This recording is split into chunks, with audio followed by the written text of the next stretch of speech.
අයිබෝන් අද අපි ඔයාලට අරගෙන ආවේ උඩත්තව නෙළුම්මල ගම්මානේ කවුරුත් නොදකපු සහ නොගියපු තැනක් පෙන්වන්න. ඒ කියන්නේ උඩත්තව නෙළුම්මල ගම්මානේ විතරක් නෙවෙයි නෙළුම්මල ගම්මානේ උඩත්තව දකුණු පැත්තෙමුත් ලොකු නායක් ඇවිල්ලා තියෙනවා. ඉතින් ඒ නායේ සුන්බුන් තමයි මේ තියෙන්නේ. මං හිතන්නේ එහා පැත්තේ නායත් එක බලපුවාම මේ නාය ඒ තරමටම ලොකුන නායක් බවට තමයි පේන්නේ. මේකේ ගොඩක්ම ඇවිල්ලා තියෙන යහංගලේ තිබුණු ගල් ටික තමයි මේ පැත්තට ඇවිල්ලා තියෙන්නේ. දැන් ඔයාලට පේනවා මෙතන මේ යහංගලේ මෙන්න මෙතන මේ පැත්තින් ආපු නාය එහෙම නැත්නම් දකුණු පැත්තින් ආපු නාය තමයි මේ විදිහට පල්ලෙහාට ඇවිල්ලා තියෙන්නේ. ඉතින් අද අපි මේ නාය පිළිබඳ සහ මෙහි විපත් පිළිබඳව කොහොමද සිද්ධ වුනේ කියන එක පිළිබඳව අපේ උඩත්තව පුරාණ විහාරස්ථානයේ විහාරාධිපති හාමුදුරුවන්ගෙන් අහලා දැනගමු. අපේ හාමුදුරනේ උඩත්තව විහාරාධිපති අපේ හාමුදුරු තමයි මේ ඉන්නේ. අපේ හාමුදුරු මේ ප්‍රදේශයට කියන්නේ එතකොට ප්‍රදේශයේ කොහොමද හඳුන්වන්නේ? දකුණු වසම. උඩත්තව දකුණු වසම. එතකොට අපේ හාමුදුරනේ මේ පැත්තේ එතකොට මේ නාය යෑමෙන් කොහොමද සිදුවිච්ච හානි දේපල සහ ජීවිත හානි කීයක් විතර මේකෙන් සිද්ධ වුණාද හාමුදුරනේ?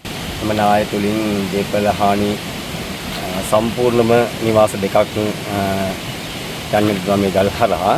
ඒ වගේම තමයි අපිට මේ ඉදිරි පිටින් තිබෙනා වූ නිවස ගත්තොත් එහෙම මෙම නාය යෑම දෙක අතර තුල සැබෑම තමන්ගේ ජීවිත බේරා ගන්නට ඒ නැත්නම් ආරක්ෂිතව රැඳී සිටීමෙන් රාත්‍රිය තුල නාය ආවු අවස්ථාව තුල සිටන් උදෑසන වෙනතෙක්ම මෙම ස්ලැබ් එක උඩ තමයි මේ පවුල් එකේ සෑම කෙනාම රැඳී සිටින්න තුනේ. මේ ගම්මානේ ගත්තොත් එහෙම නිවාස සම්පූර්ණම තුනක් හානියටපත් වෙලා තිබෙනවා. ඒ වගේම තමයි මේ සද්දේන අවස්ථාව තුළදී මෙම ගම්මාන දෙක ගත්තොත් අඹගහ ගෙදර නාරම්පත තල්ගහ පිටියේ කියනා ගම්මාන කේන්ද්‍ර කර භාවිතව මෙම නාය විශේෂයෙන්ම අපේ යහංගල් දියැල්ල හරහා ඇවිත් තිබෙනා වූ නාය තුලින් මෙම සංඛ්‍යාව තුළ සෑම කෙනාටම තමන්ගේ ජීවිත බේරා ගන්න පුළුවන්කමක් ලැබුණා. ඒ ජීවිත බේරා ගැනීම තුළින් මරණ සංඛ්‍යාව එකක් බවට මෙම බසම තුල සිදුවන්නට වුණා.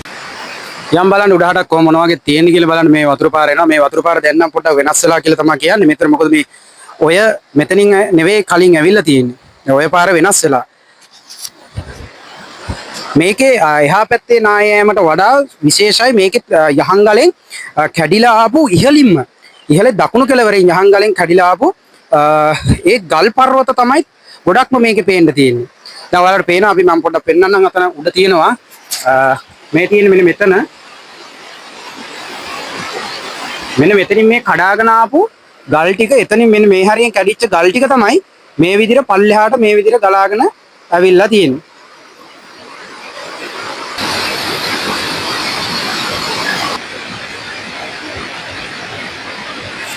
තා විශාල පර්වත ඇවිල්ලා තියෙන්නේ.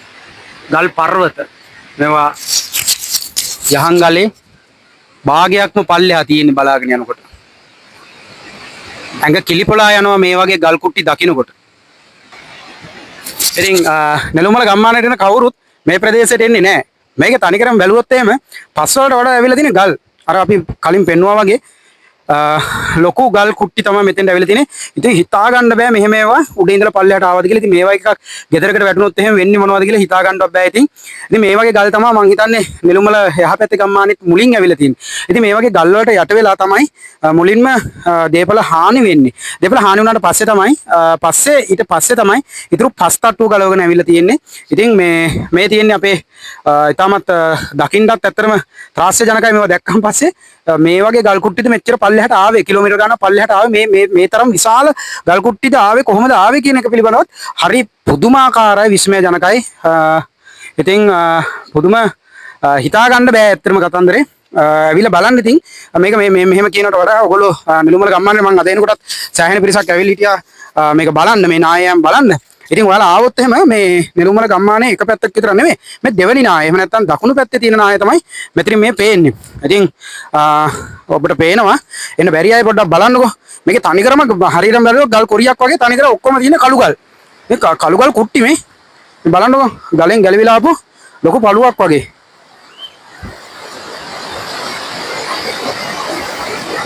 මහා පුදුමාකාරයි.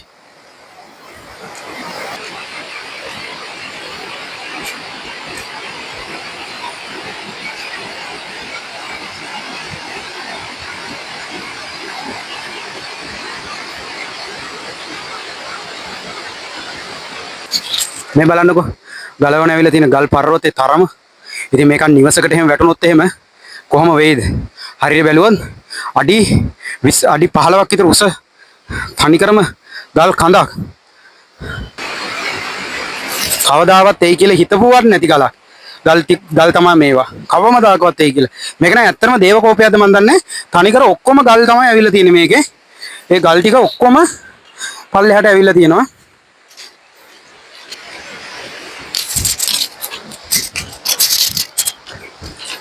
මේ පැත්තට ටිකක් ගල් නම් ටිකක් අඩු. ඒ වුණාට ගල් ටික ඇවිල්ලා තියෙනවා. මෙතන තියෙන ගොඩක් වෙලාවට පස් තට්ටු තමයි මේ පැත්තෙන් ඇවිල්ලා තියෙන්නේ.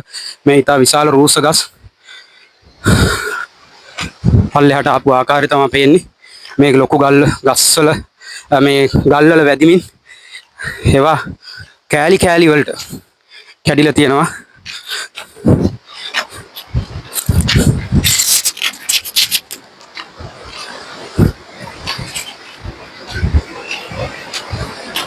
දැන් මේක දැන් ප්‍රපාතයක් බවට පත් වෙලා තියෙන්නේ. ඉහළට එන්න දැන් ගඟ පහලින් තියෙන්නේ. තාමත් ප්‍රපාතයක් විදිහට නිර්මාණය වෙලා තියෙන්නේ. තව ටිකක් ඉහළට ගිහිල්ලා බලමු. එරණ ගතියක් තියෙනවා. අර තරම්ම නේ.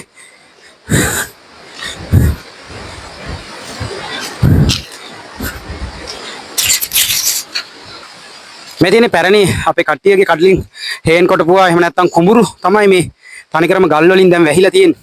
මේ ගල් කිව්වට මේ එසේ මෙසේ ගල් නෙමෙයිම ගල් පර්වත. ආයි කවදාවත් හොල්ලන්න බැරි ගල් පර්වත. මේවා මං හිතන්නේ බලන්නකෝ මේ ගලේ තරම මොන තරම්ද කියලා. තනිකර ගල් කුට්ටියක්.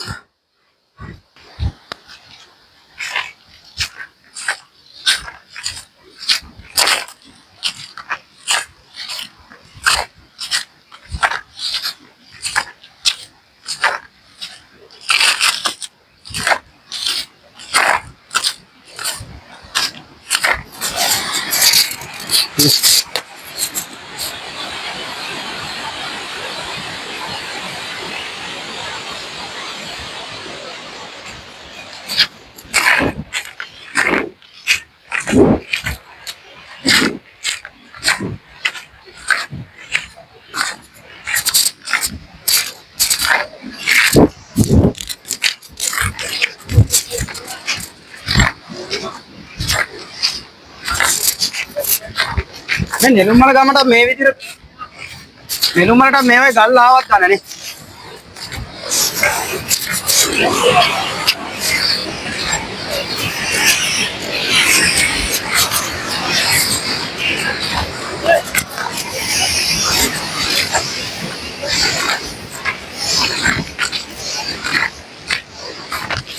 මං හිතන්නේ විශාලතම ගල් කුට්ටිය මේකද දන්නේ නැහැ. බුදු අම්මෝ හරි පුදුමයි. මේවා මෙච්චර කොහමද ආවේ කියන එක.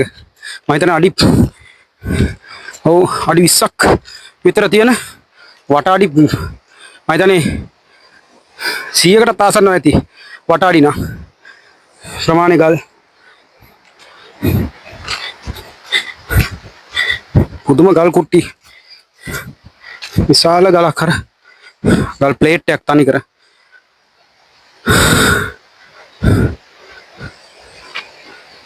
මේ තියනවා කියලා කියන්නේ මුළු ගමටම වතුර දුන්න ටැංකිය.